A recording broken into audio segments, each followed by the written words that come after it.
ওনারা বলে জামাত অপোজিশনে ব্যর্থ। জামাত অপোজিশনে ব্যর্থ কেন জানেন? কারণ ওনারা মনে করেন ইতিপূর্বে যত সংসদ ছিল, সরকারি দল বিরোধী দল, দুই দল তার দলের প্রধানকে তেলামি করতো, ব্যাপক তেলামি, মানে 5 মিনিটে 3 মিনিট বক্তব্য দিচ্ছে তেলামি নিয়ে।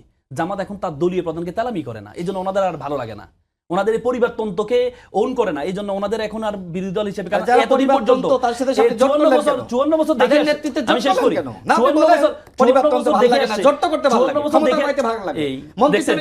এই তো বাক স্বাধীনতার অবস্থা দেখছেন। এখন এই যে 54 বছর ওনারা দেখেছেন একরকম সংসদ, এখন ভিন্ন সংসদ দেখছে। আগে ওনারা বিরোধী দল মনে করতো বিরোধী দল মানে হরতাল দিবে, প্রথম দিনে হরতাল দিবে, বিরোধী দল মানে ওয়াকআউট করে আর সংসদে ঢুকবে না। এখন যে বিরোধী দল তারা হরতাল দিচ্ছে না, এখন বিরোধী দল ওয়াকআউট করলো আবার ভিতরে ঢুকছে।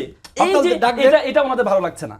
এখন জনগণ নামে কিনা দেখতে চায়, এই তো কথা নিতে পারবে না, সরকার ফেলিয়ে দিবেন। দেখেন আপনি 16 দিনের সরকার ফেলান, আগে বিরোধী দল মনে করতো কি জানেন, বিরোধী দল ওনারা মনে করতো বিরোধী দল মানে হচ্ছে সব সময় সরকারের সমালোচনা করবে, কিন্তু এখন দেখতেছি বিরোধী দল বাইরে এসে জনকল্যাণমূলক কাজ করছে, যে কাজটা সরকারের কাজ করার কথা সেটা বিরোধী দল করছে। এটা ওনাদের আর ভালো লাগছে না, কারণ ওনারা মনে করে এটা তো করবে সরকারি দল, এটা বিরোধী দল কেন করবে? বিরোধী দল কার তো হরতাল করা, বিরোধী দল কার তো ওয়াকআউট করা, বিরোধী দল কার তো গালি দেওয়া, কিন্তু জামাত সেটা করছে না। জামাত ক্রিটিসিজম করছে, জামাত বিভিন্ন জায়গায় ক্রিটিসিজম করছে।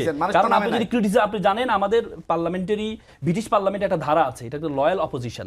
লয়াল অপোজিশন মানে হচ্ছে আপনি যখন যত বেশি পৃথিবীর অনেক দেশ আছে যারা শুধুমাত্র বিভিন্ন সরকারের পলিসি নিয়ে ক্রিটিসিজম করার জন্য ফান্ড তৈরি করে, ক্রিটিসিজম করার জন্য। জামাত ক্রিটিসিজম করছে, এটা ওনাদের সহ্য হচ্ছে না। ওনাদের দরকার হচ্ছে সেই জাতীয় পার্টির গৃহপালিত যে বিরোধী দল লাগবে।